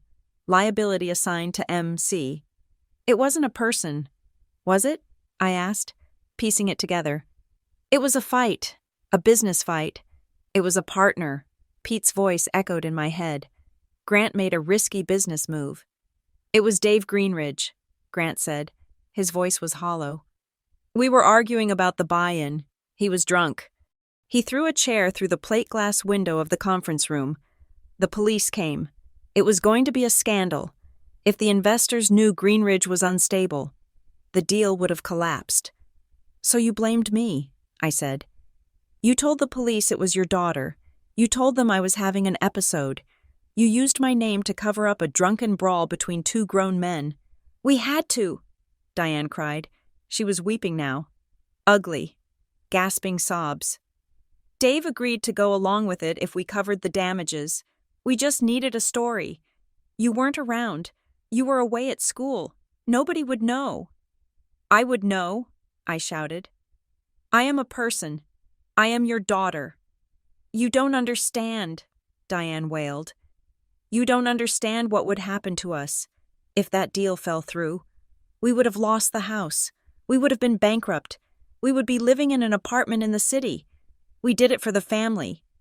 You did it for the furniture, I said, looking around the room. You did it for the awards on the shelf. You destroyed my life so you could keep living in a house you couldn't afford. I looked at the timeline again. It was a list of crimes, not mine, theirs. Every episode listed here was a cover-up for something else. A missed payment, a bad investment, a dispute. They had used me as a human shield for a decade. I turned to Mallory. She was standing in the doorway, behind Grant. She looked shattered. Did you know? I asked her. Did you know it was Dave Greenridge? Mallory shook her head. No, I swear. I thought you were actually sick. They told me you had blackouts. They told me you did things you couldn't remember. And you believed them, I said. I wanted to believe them, Mallory whispered. Because if you were sick, then they were just trying to help you. And if you weren't sick, then they were monsters. And I couldn't live in this house if I knew they were monsters. Well, I said, now you know. I folded the timeline and put it in my pocket. I grabbed the binder from the floor where I had dropped it. I had everything, the bank memo, the legal strategy, the timeline of lies. Where are you going? Grant asked. He sounded old. The charisma was gone. I am leaving, I said. I am taking this with me. Madeline, Grant said, if you release that, the fraud, the statute of limitations might have passed on the damage. But the bank fraud, the trust misappropriation, I could go to prison. That sounds like a risk you should have managed, I said cold. And Mallory, Diane sobbed. The foundation, if this comes out, she will be a pariah. They will strip her of everything. I looked at my twin. She looked small. She looked terrified. But she didn't ask me to stop. She just looked at me with a profound, aching apology. I am sorry, Mallory whispered. I am so sorry. I know, I said.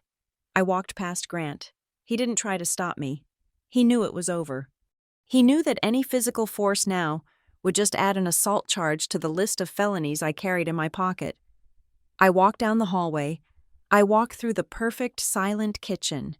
I walked out the side door into the cool night air. My car was parked 3 blocks away.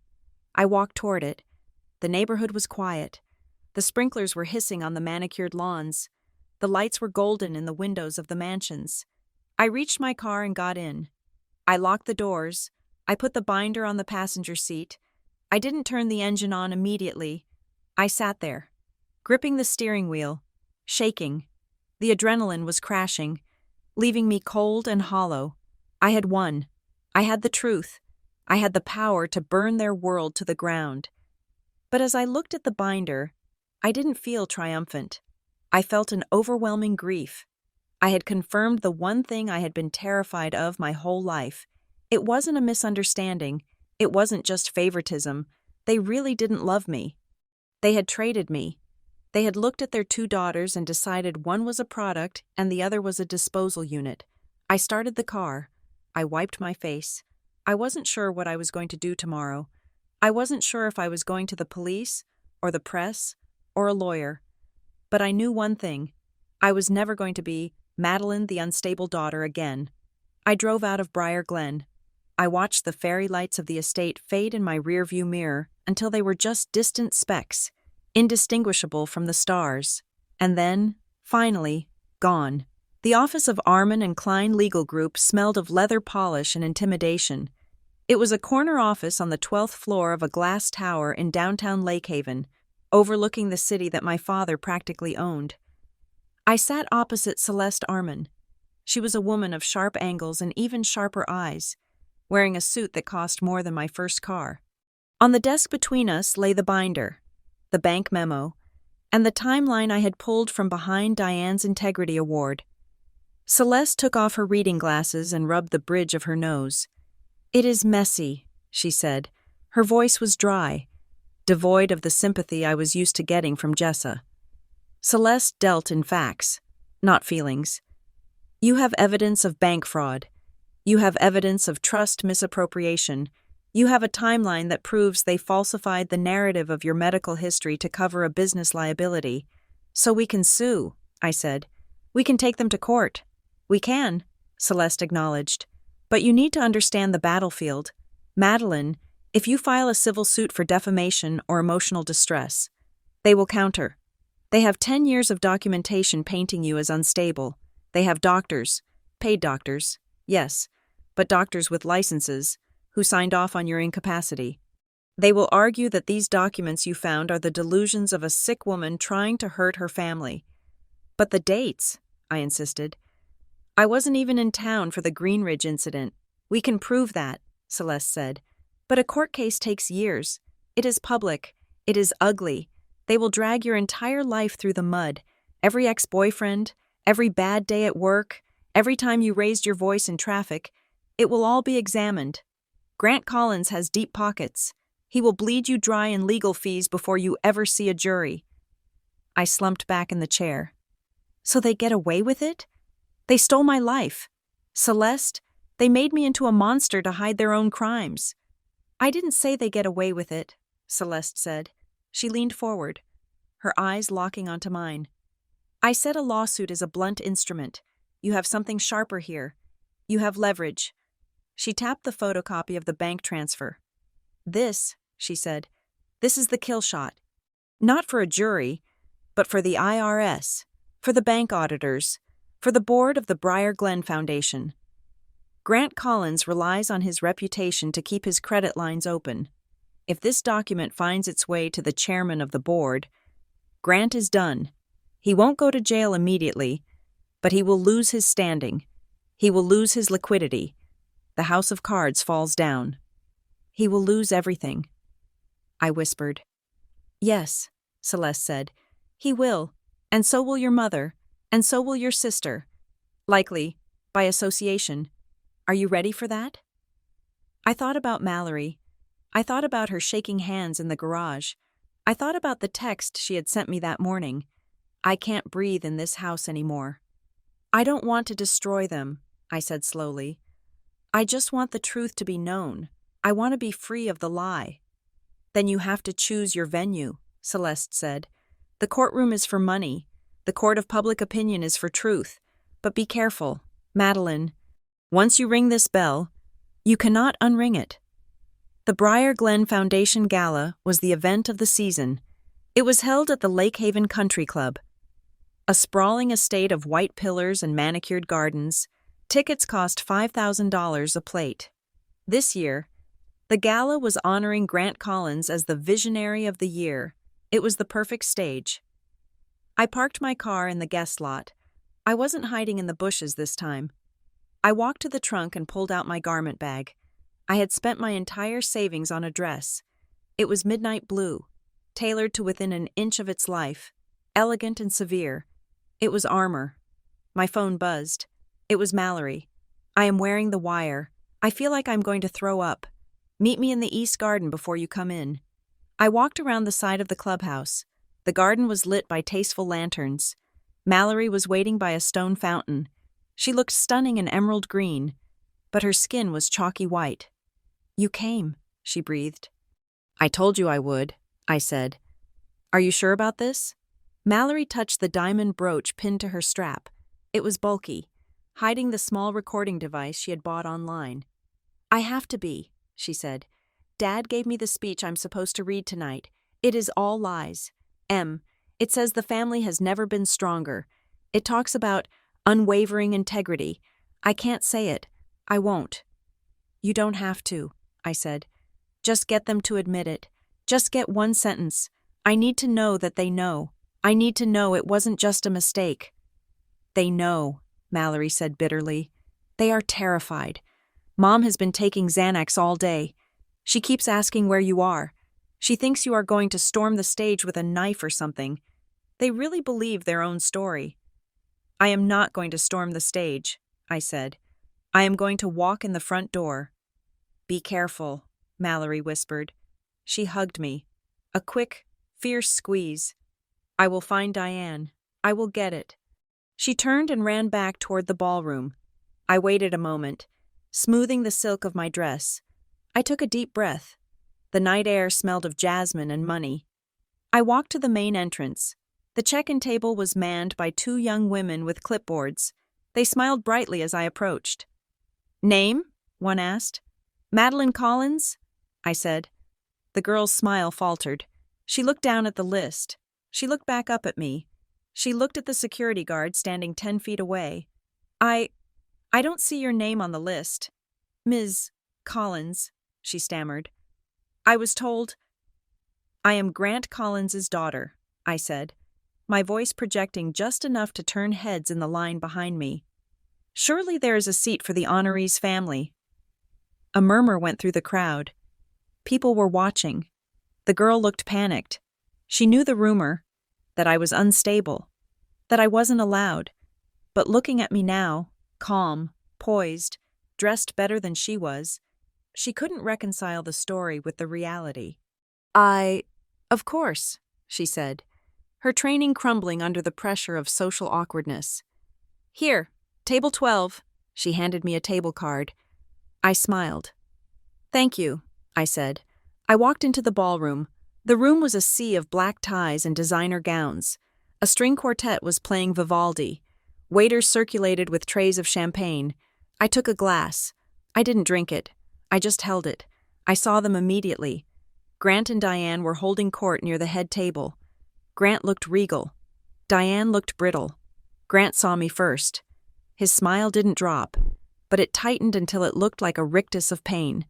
He said something to Diane. She whipped around. Her eyes went wide. She took a step toward me, then stopped. They were trapped. They were in the middle of their kingdom, surrounded by the people whose admiration they craved. They couldn't scream. They couldn't call security. They couldn't drag me out without causing the very scene they claimed to fear. I raised my glass to them, a small, polite toast. Then I turned my back on them and walked into the crowd. I didn't make a speech. I didn't shout. I simply started conversations. I saw Mrs. Gable, a neighbor who had lived next to us for 20 years. Madeline, she exclaimed, looking nervous. I didn't think we would see you tonight. Your mother said you weren't feeling well, that crowds were difficult for you. Oh? I smiled, warm and confused. That is strange. I feel wonderful. I just got a promotion at work. Actually, managing a team of 30, I love crowds. Mrs. Gable blinked. Oh, but Diane said you were taking time away, for your health. Mom worries too much, I said lightly. You know how she is. She gets confused about the timeline sometimes, like when she told everyone I was sick 10 years ago. I was actually on the dean's list at the university. I have the transcripts in my car if you ever want to see them. It is quite funny, really. I watched the gears turn in Mrs. Gable's head. The seed was planted. She doesn't look crazy. She sounds successful. Why would Diane lie? I moved on. I found Mr. Henderson, a major donor. Mr. Henderson, I said. Lovely to see you. How is the supply business? Madeline, he said, eyeing me warily. Good, good. I was just looking through some old papers, I said conversationally. I found a memo about the Green Ridge deal from a decade ago. It was fascinating how Dad structured that capital injection, using the trust fund as a bridge loan. Very creative. Mr. Henderson frowned. The trust fund? Grant told us that capital came from a private equity partner. Did he? I asked, looking innocent. That is odd. The bank transfer I saw was definitely from the family trust, but I'm not an accountant. Maybe I misread it. I took a sip of water and walked away, leaving Mr. Henderson staring at the back of Grant's head with a new, dark suspicion. I worked the room for an hour. I was a ghost haunting the party, but instead of chains, I rattled facts. I exposed small contradictions. I made people ask questions. The atmosphere in the room began to shift. The whispers started. Grant was still shaking hands, but his eyes were darting around the room, tracking me. Diane had vanished. My phone buzzed. Restroom. Now, I slipped out of the ballroom and into the ladies' lounge. It was empty, lined with mirrors and fresh orchids. Mallory was standing by the sinks. She was trembling so hard, the emerald silk of her dress was vibrating. She held up her phone. I got it, she whispered. Play it, I said. She pressed play. The audio was scratchy, muffled by the fabric of her dress. But the voices were unmistakable. Audio. The clatter of dishes. The hum of a hallway. Mallory. Mom, please. I can't go out there. I feel sick. Why are we doing this? Why can't Madeline be here? Diane. Keep your voice down. Fix your hair. Mallory. Why? Mom. Why did you tell Mrs. Gable she is unstable? She is fine. She is working. Why do you have to make her the villain? Diane. Because we need a villain. Mallory. Do you think this life pays for itself? Do you think your father's reputation survived the Green Ridge crash by magic? We needed a reason for the chaos. We needed a place to dump the bad assets. And Madeline she was available. She was always the difficult one. Mallory. She wasn't difficult. She was just different. Diane. It is the same thing in this town. Look, nobody cares about the truth. They care about the story. And the story is that the Collins family is strong. And we carry the burden of a troubled daughter with grace. That is what sells tickets. That is what gets the donations. Now wipe your face and get out there. Audio ends. Mallory lowered the phone. I stared at my reflection in the mirror. A place to dump the bad assets. Available. I thought I would feel vindicated. I thought hearing it, the actual confession, would make me feel powerful. Instead, I felt a crushing wave of grief. They hadn't just made a mistake. They hadn't just panicked. They had strategically dehumanized me because it was convenient for their marketing strategy. I was a prop in their play. Just like Mallory, I was the villain. She was the hero, and they were the directors counting the box office receipts. Are you going to play it? Mallory asked. Are you going to put the microphone up to the speaker system? No, I said. I wiped a single tear from my cheek. That is what the unstable daughter would do. That is dramatic. That is emotional. I reached into my purse and pulled out the manila folder containing the copies of the timeline and the bank memo. I am going to do what a compliance analyst would do, I said. I am going to report a discrepancy. I left Mallory in the restroom. I walked back into the ballroom. The lights were dimming. Grant was taking the stage. The spotlight hit him, turning his silver hair into a halo. The applause was polite, but thinner than before. The whispers I had started were doing their work. Thank you, Grant said, his voice booming through the speakers. It is a humble honor to stand before you tonight. I walked toward the head table. I didn't look at the stage. I looked at the man sitting at the center of the table, Leonard Vance, the chairman of the Briar Glen Foundation Board. He was a man of old money and rigid ethics. I approached him. The room was dark, focused on Grant, but the table was illuminated by candlelight. Mr. Vance, I whispered. He turned, startled. Madeline?